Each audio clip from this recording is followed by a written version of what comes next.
Olá, eu sou a Tatiane Tereza e esse é o Tempo de História. Tempo de História são áudios que tratam de acontecimentos históricos de forma simples. Acompanhe o Tempo de História no YouTube e se inscreva no canal Tempo de História por Tatiane Tereza. Ative o sininho para receber notificações e siga também o perfil do Instagram e assista no IGTV. Siga a página do Facebook e do Twitter e deixe seu comentário e o seu like. E o Tempo de História de hoje vai continuar a tratar a respeito do nazismo na Alemanha. O princípio do arianismo sustentava a crença de uma raça superior, dos arianos, sobre as outras raças. E aqui é importante a gente diferenciar raça, no sentido de etnia, de nacionalidade, para que possamos entender melhor tanto o arianismo quanto o antissemitismo. Como já disse anteriormente, o princípio do antissemitismo recaía sobre o principal povo de origem semita que vivia na Alemanha de então, que eram os judeus. Assim, o antissemitismo era o ódio direcionado aos judeus, aos semitas, os quais, segundo Hitler, deveriam ser exterminados.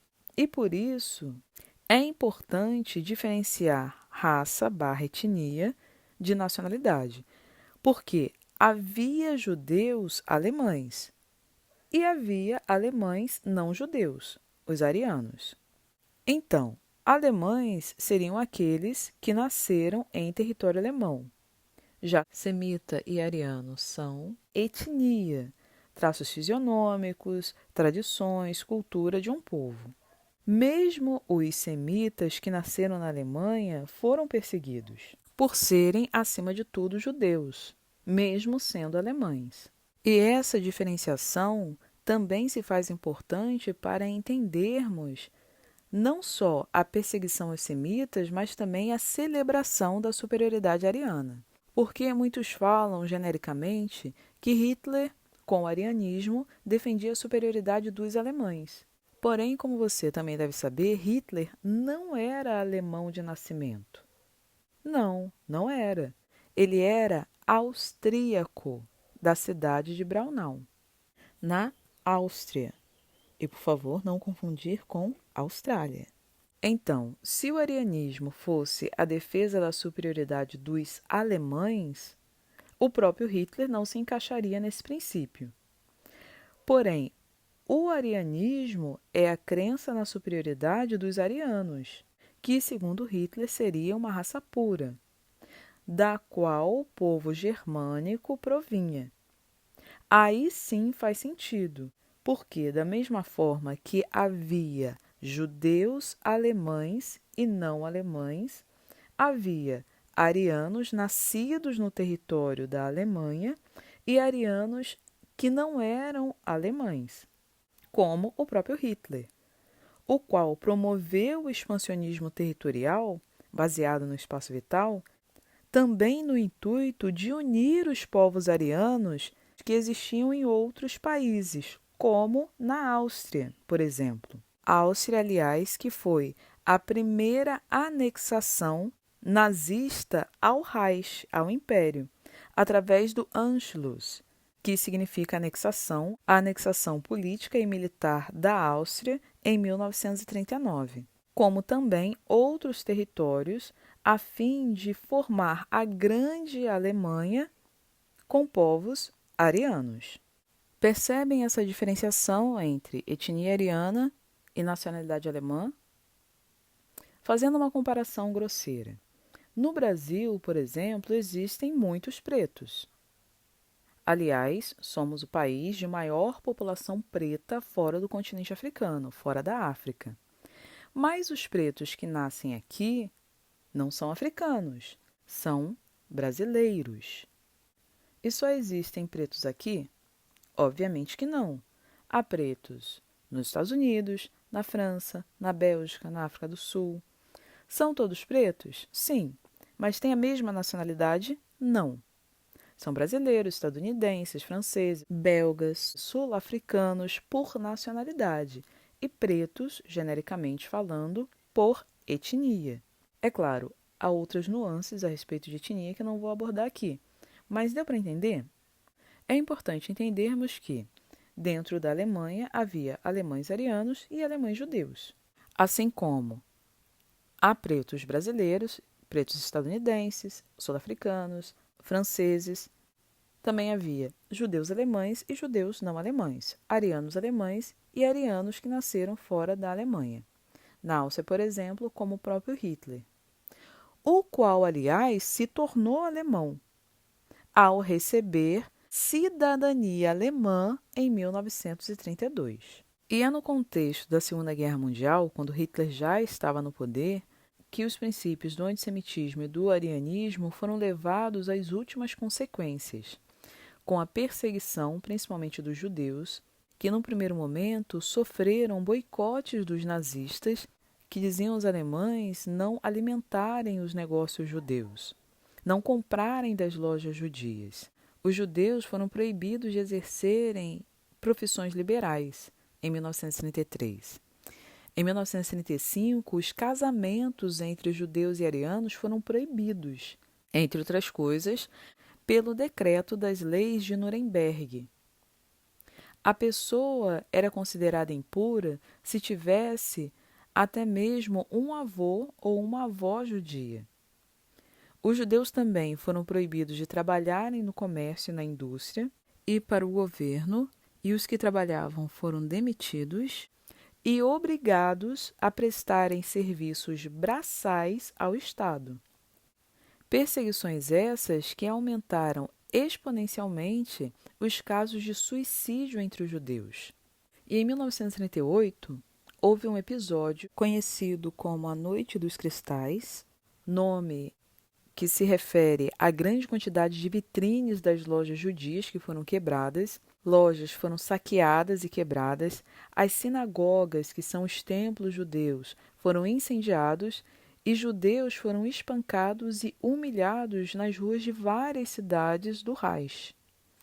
Ataques esses causados em retaliação à morte de um diplomata alemão em Paris, na França, num atentado cometido por um jovem judeu de 17 anos em 1938, em protesto ao tratamento que o governo nazista dava tanto à sua família quanto aos demais judeus que viviam sob o regime nazista.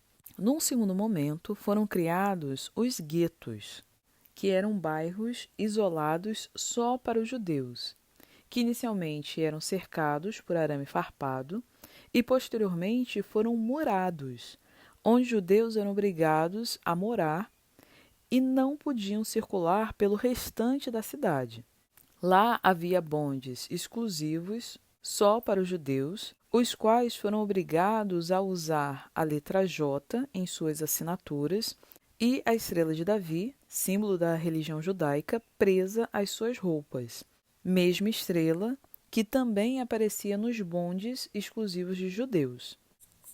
Sendo que um dos mais famosos guetos foi o gueto de Varsóvia, na Polônia, não só por ter sido o maior gueto, mas também por causa do levante em massacre de judeus que se recusaram a serem levados aos campos de concentração pelos nazistas, sendo queimados vivos aqueles que se recusaram a deixar suas habitações, que foram incendiadas pelos nazistas com lança-chamas ou fuzilados nas ruas. A partir de 22 de julho de 1942, começou a deportação dos judeus do gueto de Varsóvia. Muitos foram enviados para o campo de concentração de Treblinka.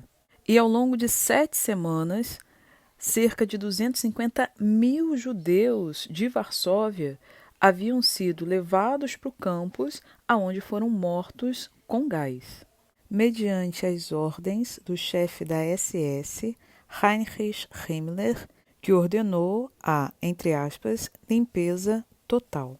E não bastasse o governo nazista deixar os judeus definharem até a morte nos guetos, ao reduzir progressivamente a cota de ração diária que enviava para alimentá-los, o governo nazista construiu os campos de concentração.